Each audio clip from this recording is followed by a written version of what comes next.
Hello everybody and welcome back to a brand new video. My name is Underflow and today we're going to be talking about Brandon Heaberlin. He was real popular on TikTok back in 2020, and since then he has gotten himself into a heap load of trouble, which we covered 6 months ago, but things have started again. He's back on TikTok, back to making rather cringy overall videos and just being there in general. He also reposted something that was very disgusting for someone of his stature to repost, and we will get to that in a few. If you are looking at Brandon as I'm showing him on the screen and the multitude of clips that I have put together here, and you are thinking, I've seen this person before, but I don't really know where. Well, back sometime, I believe in 2021, he made a video where he looked like he was in an interrogation room in one of the most weird videos I've seen on TikTok to date, especially in the setting that it's in. It is nothing but an empty room with his phone propped up while he sits at a table. It is extremely odd and peculiar. It looks like something that would be in lost footage, but it was the thing that started Brandon into his deep dive of popularity, so to speak. I'm going to play the video in a second, but you need to understand that this video was the one that kind of started everything. It got him actual attention for the cringe lord that he was on the app, and that's what he claimed to be. I mean, he was pretty fine with being laughed at overall. He amassed almost 20,000 followers, or a little bit more than that, during his prime on TikTok before a bunch of stuff went down, which escalated the situation to him not being able to be on the platform anymore. Leo, if you are not Dixie, please keep on scrolling. Okay, hi Dixie. My name is Brandon. We've never met. I just wanted to ask you a couple questions, if you don't mind. So the first question I wanted to ask was, I do have a crush on you, and I just wanted to ask you out on a date or something, or maybe we can meet, hang out. I'll be flying to Los Angeles soon, so maybe we can meet there, if you don't mind. I mean, it's okay if you say no. I'm not pressuring you. Just give it some thought. And the second question I had was, how did you get popular on TikTok in the first place, besides your sister? I know you created a song not too long called Be Happy and One Whole Day. I just wanted to know your tips. Thank you for watching, and I hope you see this video. So as I mentioned before, he's finally back on TikTok and back to posting again. He's trying to gain his relevancy back again, I suppose. Just back to making overall cringe-esque videos. He's even trying to delve into some controversial topics, just bashing people like Taylor Swift, hopefully to get a reaction out of people so that they will come and get him some, traction for his page. He even went as far to repost a video a 17-year-old girl made talking about when her private photos and videos were leaked when she was the age of 16, which to me is just very creepy knowing Brandon's background. I know you're probably sitting there wondering, asking yourself, if you don't know anything about Brandon, what has he done before to get his accounts banned and for him to get, bashed by multiple people online? Well, Brandon here had an entire meltdown on Instagram Live about when people were calling him out for apparently kissing a 9-year-old. Brandon then goes on to admit kissing a little 9-year-old, and then he goes on to joke about it by making a skit. Once that doesn't get the reaction he was hoping for, he then goes on to double down in a 2-minute long video on his live, talking about how if you forgive people like EDP and Logan Paul and James Charles, then you should forgive and respect people like me. Fine! I did kiss a 9-year-old! The one that kisses 9-year-olds, right? Oh, yeah, I've heard about him. Yeah, what's up with him? I mean, he's like low-key weird, who would do such a thing? Exactly, bro, who would do such a thing? Low-key, I don't care.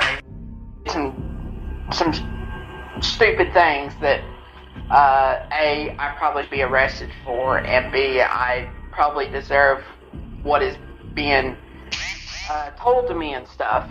But I'm just here to let you know that ever since what happened back in 2020, I have kept myself clean. I have... Now, after a lot of this stuff transpired, you would believe, or at least I would have assumed in this situation had I seen it happen all live when it was going down, I would think, wow, Brandon's most likely going to leave the app of TikTok, finally just go away, separate himself from the app like he should have, but no, he doubled down and he wanted to stay. After this situation got way out of control, Brandon then went on to turn off his comments and just go on to just make some steady videos before he was ultimately banned. But what happened was, Brandon then goes on to make a live to discuss what had happened. He discussed and said that we should respect him like we respect EDP445, but little does he know, nobody respects him at all. He then goes on to compare himself to EDP as along with Logan Paul and James Charles. But this isn't even the craziest part, nor is it the climax of the situation that we'll get to after I show you the clip of his live. Years ago, literally, people have forgiven all these other creators, but yet you can't. To me, when it's been 4 years ago, I expect you respect me the same way you respect them. And honestly, I'm gonna be honest, I don't fucking care anymore, because I'm gonna say this once and I'm done. I'm gonna keep posting on here. Y'all can do whatever you want with your lives. I don't care what you comment, but from now on, I'm gonna stay public. I'm gonna keep posting. I'm gonna turn my comments on, not have any filters. Y'all can say the amount of shit that you want to. And yeah, so all in all, you need to shut go. Literally, any more comments on their pages explaining what happened to their allegations. EDP doesn't. I think EDP is still on TikTok. By the way, I've seen his account pop up on my For You page multiple times. So EDP, y'all didn't get rid of EDP.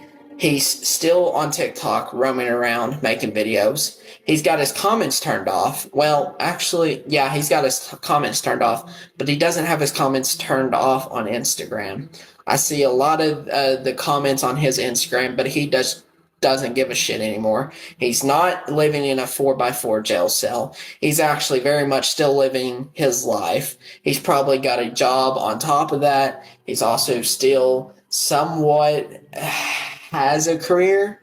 And before I mention anything else, I just want to let you know that there are also multiple creators out there that have not done the similar thing that has been forgiven. I'm not going to compare myself to them, but I will give examples. For example, Logan Paul, back in 2018, he made that stupid video in the forest. Here he is 4 years later boxing Floyd Mayweather, literally started his own drinking company, Prime, and literally has a podcast that has over 4 million subscribers. Literally, James Charles, he took a break for like 2 months amidst the allegations. He came back. He's still doing good, still earning money, still fucking grinding, literally videos all day. So I'm going to tell you this, and I'm going to tell you this right now. If those creators can change, and they have showed they change, and I have too in the last couple of years, that means y'all need to shut the fuck up, let it go, leave it alone, leave it in the past, sealed and buried. It should not be brought up again. That video alone shows you how detached from reality Brandon truly is. And like I said before, we haven't even reached the climax of the situation just yet. After all of this went down and he was banned, and we didn't really hear about him much after that. Not for a while at least. And then it was publicized that Brandon actually did some pretty bad stuff after this. Although the victim has chosen to stay anonymous, Brandon was charged with sexual abuse in the 3rd degree and unlawful imprisonment in the 2nd degree. Unlawful imprisonment is when you knowingly and unlawfully restrain another person, for those of you who do not know. Like I said, I covered Brandon 6 months ago. I was one of the first people on YouTube to cover him, if not the first person to cover him, and I just wanted to make this video to give you guys not only an update at the fact that he is back on the app of TikTok making his rather cringy and, wacky content, so to speak, but I just wanted to inform you guys to let you guys know. Because Brandon's entire goal with uploading on TikTok once again is purely just to get back his relevancy like he used to have. He hit his peak at 20,000 followers and he's going to try to do it once more. This is what happens when someone is nothing but purely obsessed with how they stand on social media and the fact that he simply just can't let it go. And for those of you asking for the part 2 of the TikTok iceberg, there was just something that was stopping me from being able to record, so I'm still working on it and it should be out soon. But that truly is going to be it for today's video. I simply just wanted to inform you guys to let you know because this person is, someone who really shouldn't be on the app of TikTok or really any social medias, to be honest. But I hope everybody watching today's video is going to have a great day or night, depending on the time of day that you do watch this video. Without further ado, thank you all for watching. Stay safe, and I do, at the end of it all, leave you guys with this.